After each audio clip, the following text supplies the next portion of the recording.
అందరికీ నమస్కారం అండి. ఈరోజు మన హిందూ దేవాలయాల్లో నేను సత్యవ్రతుడు అనే ఒక రాజు కథ కోసం చెప్పబోతున్నాను. ధనం ఇదం మూలం జగత్ అంటూ ఉంటారు కదా! ఆ ధనం ఉండాలంటే మన దగ్గర ఏముండాలి?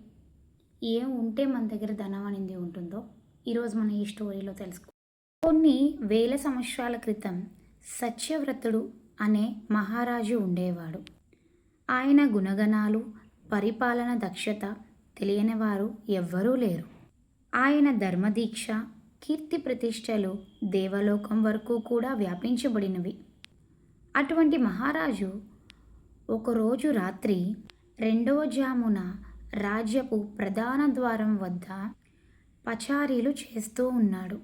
ఆ సమయంలో ఓ దేవతా స్త్రీ రాజ్యపు ప్రధాన ద్వారం నుంచి దాటుకొని పోవడం రాజు కంటపడింది. ఆయన ఆమెను ఆపి గౌరవంగా, "తల్లి, ఎవరు నువ్వు? ఇంత రాత్రి సమయంలో రాజ్యాన్ని విడిచిపెట్టి ఎక్కడికి వెళ్తున్నావు?" అని అడిగాడు రాజు. "రాజా, నేను ధనలక్ష్మిని. ఏ ఒక్కచోటనో ఆగడం నా స్వభావంలో లేదు.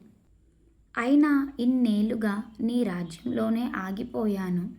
ఇక ఆగను. నన్ను వెళ్ళేందుకు అనుమతించు" అని అడిగింది ధనలక్ష్మి. మహారాజు, "తల్లి, నిన్ను ఆపడం ఎలాగూ నా చేతన కాదు. సంతోషంగా వెళ్ళు" అని సాగనంపాడు. ఆమె అటువైపు వెళ్ళిందో లేదో ఇటువైపు ఒక దివ్యపురుషుడు బయలుదేరాడు బయటికి. "అయ్యా, మీరెవరు?" అని అడిగాడు మహారాజు. "ఎటు వెళ్తున్నారు?" "రాజా, నేను దానాన్ని. ధనం ఉన్న చోట దానం ఉంటుంది. ధన సంపద లేని నీ రాజ్యంలో నేనిప్పుడు నిలువజాడను. నేను ధనాన్ని అనుసరించాల్సిందే. నీ రాజ్యాన్ని విడిచిపెట్టి వెళ్ళడానికి నన్ను అనుమతించు" అని అడిగాడు ఆ దివ్య పురుషుడు. "సంతోషంగా వెళ్ళండి" అని సాగనంపాడు మహారాజు. అంతలోనే మరొక దివ్యమూర్తి బయటికి వెళ్ళడం కనిపించింది మహారాజుకి. "తల్లి, నువ్వెవరు? నన్ను విడిచిపెట్టి ఎందుకు వెళ్ళిపోతున్నావు?" అని అడిగాడు మహారాజు. "రాజా, నేను కీర్తికాంతను. ధనలక్ష్మి, దానలక్ష్మి లేని చోట నేను నిలువజాడను. నన్ను వెళ్ళనివ్వు" అన్నది దేవతామూర్తి. "సరేనమ్మా, నీకు నచ్చినట్లే కానివ్వు" అన్నాడు మహారాజు. ఇంకొంతసేపటికి మరొక స్త్రీమూర్తి బయలుదేరింది బయటికి. రాజుగారు అడిగారు, "తల్లి, నువ్వెవరు?" అని. "రాజా, నేను శుభాన్ని. కీర్తి, సంపద, ధనం లేని చోట నేను ఉండలేను. నేను ఉండి ప్రయోజనం కూడా లేదు. అందువల్ల నేను వాళ్ళని అనుసరించి పోవటమే మంచిది. నన్ను క్షమించి పోనివ్వు" అన్నాడు దివ్యమూర్తి. రాజు శుభాన్ని కూడా సాగినంపారు. ఇంకా ఏమి చూడాల్సి వస్తుందో అని విచారపడుతున్న రాజుకి మరో దేవతామూర్తి బయటికి వెళ్ళడం కనిపించింది. "తల్లి, ఎవరు నువ్వు?" అని అడిగాడు రాజు. "రాజా, నేను సత్యాన్ని. కీర్తి, ధనం, దానం, శుభం లేని చోట నేను ఉండలేను. యశోలక్ష్మి, సౌభాగ్యలక్ష్మి కూడా నిన్ను విడిచిపెట్టి వెళ్ళిపోయారు. ఇంకా నా అవసరం నీకు ఉండదు. నన్ను పోనివ్వు రాజా" అని అడిగింది సత్యం. రాజుగారు వెంటనే ఆమె పాదాల పైన పడి, "తల్లి, నీకు అవసరం ఏమున్నది?